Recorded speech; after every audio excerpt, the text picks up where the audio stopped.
nümunə olaraq fəxrli nümunələrimizdən biri də sizsiniz. Özünüz haqqında tanışlıq verin. Ben Mustafa Əkbər Yaquboğlu, Cəlal İsramovun qardaşı oluyorum. Milli qəhrəmanımız Cəlal. Daşa ata əməliyyatında könüllü batalyanın rəhbəri.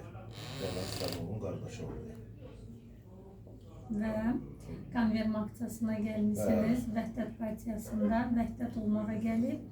Xoş gəlmişsiniz və düşünürəm ki, bizim bu mübarək gündə sizin də qatqınız olduğuna görə təşəkkür edirəm.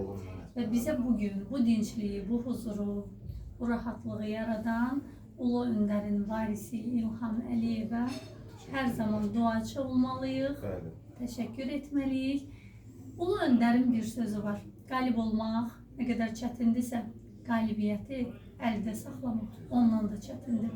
Ona görə də düşünürəm ki, biz vəhdət olmalıyıq ki, bir olaraq İlhamla irəli. Yok.